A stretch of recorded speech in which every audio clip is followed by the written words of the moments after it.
there's a lot of interest in the election this time around, and I can't help but think that that's because of the preceding 2 years that has been a little bit of turmoil, a little bit of conflict there, and that's drawn attention.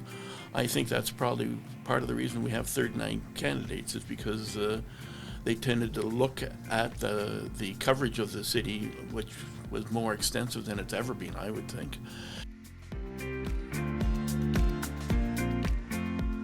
This episode of Bring Back the Porch brought to you by Bernie Leahy, River Street Realty. Let's get you home.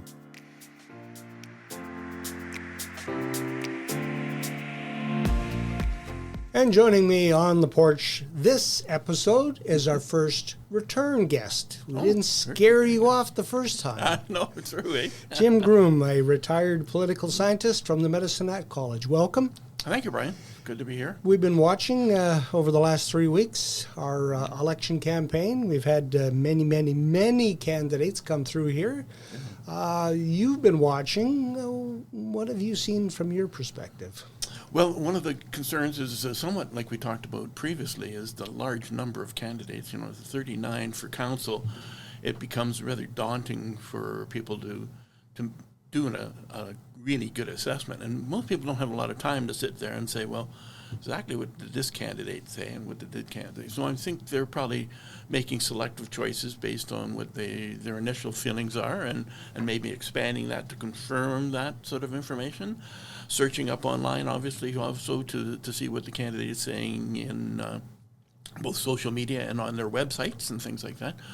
I think it's an interesting aspect is that there's a lot of interest in the election this time around, and I can't help but think that that's because of the preceding 2 years that has been a little bit of turmoil, a little bit of conflict there, and that's drawn attention. I think that's probably part of the reason we have 39 candidates is because they tended to look at the coverage of the city, which was more extensive than it's ever been, I would think, and think, well, I could do that, I could do a better job, etc.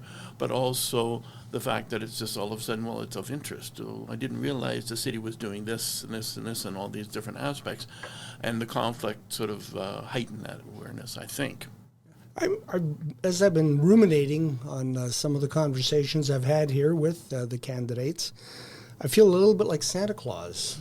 I'm making my list. Yes. I'm checking it twice, trying to find out who's naughty or nice. Very true. Very true. And with that many candidates, there's often an assessment on interviewing for personnel positions and things where anybody can sell themselves for an hour or half an hour in an interview. But on a 5 minutes interview, it's even more difficult to kind of project what you're actually doing. So the fact that you're giving them a voice and a more in-depth voice is really very critical to understanding the pros and cons of the individuals bringing forward. Now, having said that, our last council, when the election was done in 2021, it was a transformative change. There was only 2 councillors that remained. Brand new mayor, 66% of the vote for that mayor. The councillors, if you look at the quality of the councillors, they are just top-notch individuals, and you would think they would have leadership qualities and all the rest, and yet it went off the rails. And so there's really not much predicting what will happen. Even if the candidates come forward and say, my main thrust is cooperation, and I'm going to be collaborative, and we're going to work through everything together. When it comes down to the push comes to shove, we may just as likely end up with another dysfunctional council, but we hope not. And there's different issues, of course, that come forward. But anything can go off the rails, and if it went off the rails with that excellent group in the current council, I think it could go off with anyone. So you wonder how the impact of the dismissal of the city manager will impact the next city council, because that is their one employee, and now that is vacant. Of course, when the last council came in, one of their first things was to get rid of the CAO at that time and then create the wheel themselves. And I think there's a tendency to do that this time around too, where the new council will at least feel like they have direct input, that they're in control, and it is a crucial decision. And of course, we'll have to see who applies and what the interest is. It will be interesting when that process begins if there'll be more interest or less interest, because I think within those folks who are in municipal management would look at this and say, well, I won't go anywhere near Medicine Hat because of the problems that they've had. We've had a tremendous turnover of both part-time and full-time CAOs, and so there might be that reluctance for somebody to say, well, do I want to take a chance here? So it might be interesting to see what the candidate choice is, and it may be restricted because of that. On the other hand, you only need one quality candidate because it's the only one they hire, and I would anticipate that the council would be reluctant to be too harsh on that person when they come in because of the track record that's existed. They may be willing to give them the benefit of the doubt in certain respects, I think. I'm wondering, too, if the turmoil in that position over the last number of years has driven the price upward. You get a candidate and they'll say, well, I'm going to come, but I want more. Yeah, it may be. I think in many respects it depends if it's a person on the rise or a person who's reached a certain plateau and now wants to continue it on just maybe a different location or something of that nature. It's definitely, the personalities are going to be huge, and I think that the past CAO did not fit the personalities of the mayor and the council, and it was obviously that's where the conflict surfaced. So it will be important as to who the new one is, if they are in a position to understand that, appreciate it. And it's pretty challenging at this level to be in charge of all those people and feel that you're being second guessed by a mayor or a council. So there may be some reluctance for people to say, do I really need that kind of oversight when I've come this far in my career? I'm looking for more. A newer person coming up might say, well, this is an opportunity for me. I can, just simply cooperate more and take their advice and realize that that's the situation we're in. And get some experience. And get some experience from it. Pad their resume, whatever they need to do to go further or better. I think a new council will be really reluctant to go through a similar process of alienating the CAO and having that conflict. They will do anything and everything they can to prevent that, I would hope. Have you seen any outstanding campaign methods from some of the candidates? Some of the messages, there's a consistency across the messages too, collaboration, cooperation, and all these sort of things. And you can't help but think, well, that's what they're going to say. I do find that some of the positions for lack of growth in the city make an excellent point. And we need, as we've discussed last time I was here, we need a figurehead to go forward and sell the city, either nationally or internationally, or at least provincially. And that's going to be a crucial role. And I think some of the candidates have brought that forward, that this is what we really need. One of the problems with civic government is that they get tied up in the minutia, the bylaws that go on ad nauseum, and we need a bylaw to do this, and the process and the procedures. And I think they miss the big picture in some regards, because an absentee mayor who's out selling to the country and to the province and to internationally for that matter sometimes gets criticized because they're not there to guide the process through council. And I think we have to grow past that. We don't need a technocrat. We need a leader. And I think that's an important distinction to make in whoever is selected as mayor. When you look at the ballot for mayor, I'm wondering, you always talk about splitting the vote. Do you see a potential for that happening here? That's a really good question, because it really is an important thing. Strategic voting and all of those sort of considerations. The baggage that a couple of mayor candidates have is from the previous, McGrogan and Clark obviously have that baggage that they're carrying.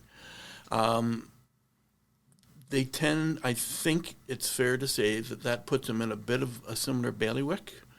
And if you're dissatisfied with how that council and mayor acted last time, you may simply say, anybody but. We've heard those campaigns, anybody but so-and-so, and it can be very effective. On the other hand, we've seen good support for both McGrogan and the mayor by their loyal supporters. And so will that help them in that regard? The typical strategic vote in this case, of course, I think would be pretty evident that, anybody but the mayor, current mayor, Clark. And I don't see that very strongly. And I think her supporters tend to be with her one way or the other. It doesn't seem they've said that this is proof. The firing of the CAO, the entire council, except with the exception of one, got together and said, "Yep, she's got to go," and people have interpreted that as a victory for them, for the current mayor. And the key to any election is getting your supporters out to vote. Oh, absolutely. And that in itself is probably a skill that your organization has to be aware of on October the 20th. That ground game is so important, to have the people who are supporting you, but also ones that are saying, okay, time to go and vote, everybody, and let's drag them forward. It's a challenge. In some cases, that's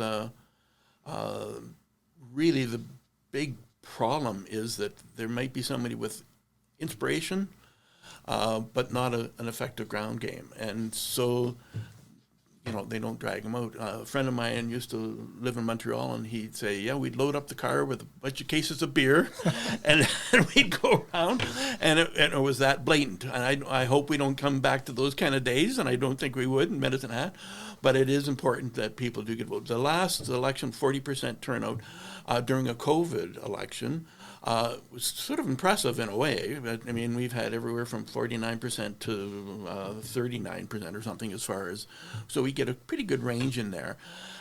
It's also knowing who votes. There tends to be older folks tend to go and vote, and they have this idea that this is part of their responsibility and their role. Younger folks, managing, a bunch of kids and life and all the things that go on at this time, it may make it more difficult for them to actually get out. I'm not sure about you, but I have been encouraged by the number of younger candidates in this election, and the ones that have come through and sat where you're sitting. I've been impressed with their energy. Yeah, and that's something that we, if we could bottle it, would be great, right? You'd be able to sell it for a fortune.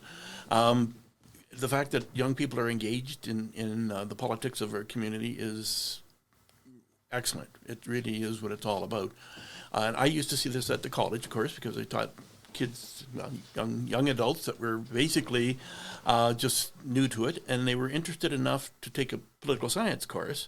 So that suggested to me that they did have some interest in that regard. And I think it does. They get very enthused, and a lot of the ground game from some of the most successful candidates, that they may not be young themselves, but they hire a number of young folks who are just got energy galore, and they go out and they sell it for them. And I think getting younger candidates speaks well of the community.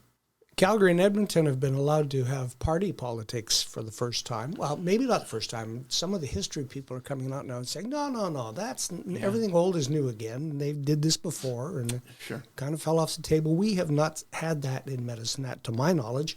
No. Just wondering, one of the questions I see asked most frequently on social media is, do we know who candidates are lined up with the mayoral candidates, or is there a block of aldermanic, there's an old term, yes. Council candidates that would like to get in to control the agenda? I don't know if I've seen that. I'm not sure I've seen it that blatantly. There are a few candidates who have links and ties to the United Conservative Party, and that's pretty, and they've been very upfront about that. It's not a concealed thing or anything of that nature. I don't see it as a movement, per se, in that direction. Interesting enough, when the province put out Bill 20 and said we're going to have political parties, but only in Calgary and Edmonton, it was following a survey they did provincially, surveys they did with the Rural Municipalities Association and the Urban Municipalities Associations in the province, and everybody said, we don't want political parties. It's disruptive, it's not beneficial. There's a whole bunch of issues as to why not to have them. And shortly after that Bill 20 was passed, and it was, well, we're going to do a little experiment here. And this seems to be typical of the UCP government in that they will do surveys and they'll do inquiries, find out that there's nobody's interested in it, but they are obliged to meet the requirements of their membership, the base, as they say, in the UCP, and they come up with it anyway. I don't see it as a particular benefit, and I think what they're seeing in Calgary and Edmonton is that there's no strong support for parties just for the sake of being parties. The concept was that the UCP was trying to put the thumb on the scale in order to get political parties within the two jurisdictions that would support their agenda, because they were frustrated with the progressives that were in charge of the mayors in particular and the councils in both Edmonton and Calgary, because they seemed to run contrary. So the province would say, this is our approach, and those cities would say, well, not so much. If we go back to COVID, wearing the masks in Edmonton, when the province had said no masks anymore, and things a little bit like that. So they saw that as an affront, and the province is meddling in all kinds of things now. Bike paths, for crying out loud. They're even, getting to the point where, that's how minute the minutia that they're dealing with is that fine. They've taken away the powers of municipalities. At any time, they can rescind any of the legislation that's passed by a city, despite the fact that they're elected. They can close up council. There's enormous power that the province has decided to take over. But I don't see anybody addressing that in the campaign, because it's beyond their purview, for one thing. They can't do anything about it. And those people who support the UCP do not want to approach that aspect, I don't think, other than to say, well, I have an ally in me dealing with the province. But they wouldn't really be of much benefit to them otherwise, because what you vote for municipally does not seem to reflect provincially or federally in many respects. And it's an interesting dilemma there, because, Alberta is a very conservative province. But our elections are a little unique that way. If you look at Calgary and Edmonton, as I say, they voted NDP in Edmonton, but fairly conservatively in Calgary, and yet they select progressive mayors in the last little while. So, yeah, it's difficult to see if there's people out there actually trying to link to that. One of the questions that I've been asking the public school board and separate school board candidates that have come through here is the difficulty of being in a position of being a trustee when the province sets your budget and the province pretty much sets the tune that you have to march to. You really don't seem to have a lot of control over the things that you thought you might have control over. Yeah, when Jason Kenney came in, he changed the regulations and the rules of the game quite substantially, of course. And Daniel Smith has expanded it even further from that. The difficulty is that these councils are considered by local folks as having some power, some control, etc. And it's clear with the current strike by the teachers that the province has basically said, we now have a division between provincial decisions that are made on the contracts and things and the local decisions that are made by the local boards. And it leaves them very little to decide on. And so I'm sure it's frustrating for the board members.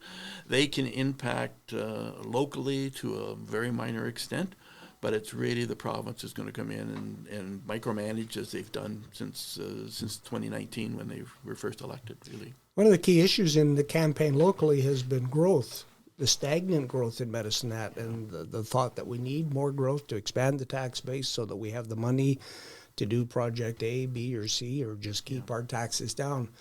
I did see a story on the weekend where they surveyed some of the electors in Calgary and Edmonton, and it's the exact opposite. They're saying, whoa, pull back the reins. We're growing too fast. Yeah, it's ironic, isn't it? And it's exactly the case where some of the, and of course we've seen this over the years where the cities get bigger and the rural areas get smaller. And Medicine Hat's been a city forever, but it really doesn't have that sphere of influence that is needed to draw enough people. We get southwestern Saskatchewan folks coming to shop at Costco or whatever, right? We get some folks from the local communities around, but there's really no spin-off here that is saying, come to Medicine Hat because we offer all these advantages that would be beneficial to you. The cities, you're right, Edmonton, Calgary are saying, we're overwhelmed. And once again, the teacher strike is an example of this, where their classrooms are just exponentially going off the Richter scale. And the complexity of their students is such that you can't just say, well, 40 students is 40 students is 40 students. It's much more difficult. English second language, behavioral problems. The list kind of goes on, and that's exactly right. But how do you control that? Now, the province has talked about putting controls in on who they would accept as immigrants to our province, and that's a slippery slope, and it's very difficult to do that. You can incentivize people to come to a community, but you can't really order them to come to a community. It's the same with the province. You can't order people to not come to Alberta any longer. So it is a bit of a dilemma. But Medicine Hat needs a salesperson to be here and go out and make the pitch that Medicine Hat has a lot to offer. And, there's a lot of folks. A few years ago, one of the big issues was that retirees would get out of the big cities in order to make that money off their housing and come to a small place, live like kings in those small places based on their pensions and the money they have from their real estate. And we need to continue to do that. I mean, I think we talked about this last time, Brian, but about 20% of the population has had our seniors. Mm-hmm. And we've attracted a lot. And I was talking to a gentleman the other day from Edmonton who's thinking of moving to Medicine Hat. He says he likes the pace, he likes the community, etc. But do we sell that to folks? Do we really go out and make that aware? We should be putting up posters in Calgary and Edmonton, Medicine Hat this way, sort of thing. But housing here. Yeah, and a comparison analysis of the housing market would be just demonstrate that completely.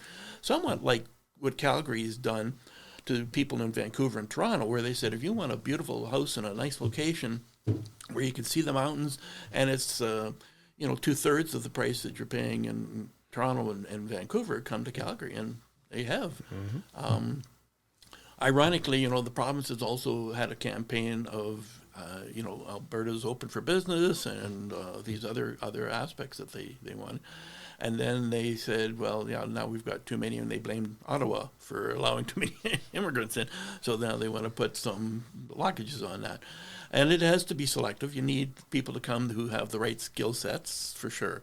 But you have to be cautious that it's not the reflection of the community, that you have to be white Anglo-Saxon Protestant in order to get here. You have to be much more broad-based than that, of course.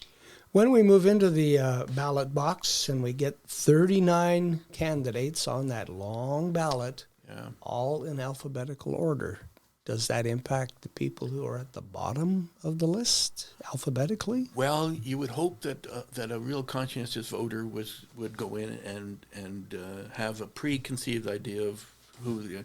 I've gone in occasionally to vote and made a last-minute decision based on kind of a drive to, let's get full 8 candidates and identify. And some of my last ones weren't the best picks of the other 6, you might say. But I would hope that people would generally be reluctant to do that aspect and have it on a basis of, well, I'm only going to go through the list so far. And as we discussed last time, too, as you mentioned, you don't have to pick all 8 candidates. You don't have to pick somebody from mayor. You can be very selective and just go with what your gut feels as to those aspects. Name recognition, we talked a little bit about last time as well. It is so crucial when you're going through there and you've got a lineup of people waiting to cast their ballots behind you, and you're going through 39 names and 6 names, and then another 14 and 10 for the school boards and things, and it's like, wow, who am I going to? So you would hope that a real conscientious voter would have thought about that in advance and have kind of clear concepts of, and not just like I say, at the bottom of the group because of alphabetical listings. I'm not sure if there would be a more fair way. Randomize the ballot? or draw lots sort of aspect and simply say, well, you do when they have debates. It's like, well, we drew and the person came first is on the top of the list. The trouble, of course, when you have 39 is if you're trying to find your candidate and you're going through and it's not alphabetical, you're going to really delay the process at that point, I would think, right? Yeah. I've also seen some discussion on social media about voting. If I vote for candidate A and then I vote for candidate D, is that hurting candidate A or vice versa? I don't know if there's an answer to that one. Yeah, I'm not sure why that would be part of the process or the thought process, really. What's more concerning to me is the spoiled ballot. The person who comes unaware that they're supposed to pick 8 as a maximum for council, and they start checking off more than that, because the people who are counting the ballots now have to say, well, how do we score this? Because you can't vote for 39 candidates, and you can vote for 3 or 4 and up to 8, but you can't extend that. So that would be a challenge in my view, trying to figure out the spoiled ballots. I haven't seen any recent stats on the number of spoiled ballots on most elections, but most elections it's like 0.1% of spoiled ballots. It doesn't make the difference one way or the other. And when we look at the difference between candidate 8 and candidate 9, there was a fairly significant difference. I've had some discussions with folks saying, I could lose by being candidate number 9 of 8 councillors by 100 votes.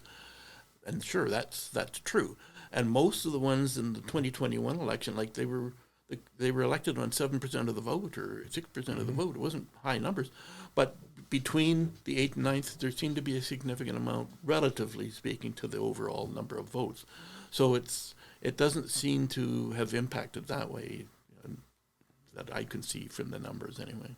One of the other issues is the electors list. Apparently, August the 15th was a provincial deadline to register through Elections Alberta. I did not know that. Yeah. So I went onto the city website, which has a load of information, very helpful. And you can find out if you are on the voters list. And guess who's not on the voters list? And nobody's more informed than you are. So, I mean, it just shows there's been a lack of something. Of course, in Bill 20, they changed the vouchering system as well. And this is reflective of some American changes that were done in the Deep South. And some folks have suggested it's to disenfranchise those who don't have access to all the information. Aren't your typical voter. They're perhaps homeless, or they don't have the wherewithal for computerized. They can't go on the website. All these sort of things. Mm-hmm. And it's no longer simple enough to have somebody voucher for you. You have to have a whole process that goes in place. And they've changed the financial aspects for the bill, et cetera. I would venture to say that people just don't have time to look at all that stuff. And I can't say that I saw anything about the deadline of the 15th either. It's not something I was anticipating. I voted here for 25 years, and I expected that it wouldn't be an issue. And I'll be surprised when I go in, and they would probably say to me as well as, "Well, you didn't get on the list, buddy." Here's the good news, Jim. You can do it online before you go to either the advance poll or on October the 20th. That will minimize long lines of people trying to get registered. Yes, and let's hope everybody picks up on that, because it's one thing to have low turnout. It's another thing to have low turnout because of voter frustration. There's nothing worse, and I've never had this happen, but I have lined up to vote and thought this is not a great process. It's taking way too long, etc. But I've never walked away from it. And I guess it's because of my positions or beliefs or whatever. But it can be frustrating for folks. And if we start seeing a 30% turnout, then you have to kind of think there's a flaw in the system. Was it a designed flaw? Was it an oversight? Was somebody trying to put the thumb on the scale in some way, shape, or form? what are we actually looking at? And can it be changed? Can it be reformed so it reflects, no, people are able to vote and we facilitate it. The hand counting, I was reading the act the other day. So one of the problems is that a candidate who has 0.5% difference between as a runner-up can appeal, and they are given 72 hours maximum to appeal. But in the community here, 72 hours, 3 days? So here we've been saying the vote is on the 20th, but we won't have the results till the Friday, which is more than 72 hours. So the act says you can appeal, but you won't know the results in order to appeal on your basis of your appeal until your time frame is already passed. So how is that going to work in practical aspects? And of course, when you do a hand count, it's bound to slow things up. It's costing us $500,000 more. Edmonton's $5 million, they're estimating. Red Deer's $1.5 million, and it was all a political decision to do that, and it's unfortunate. I did note on the city election page that they do say that they will try to post some preliminary results on election night. So we'll maybe have some kind of an idea. I don't know. Yeah. One of the other concerns that people have is without an electors list, how do you know that Brian voted here and then went over here to vote? Like they used to say in Chicago, vote early, vote often. Right?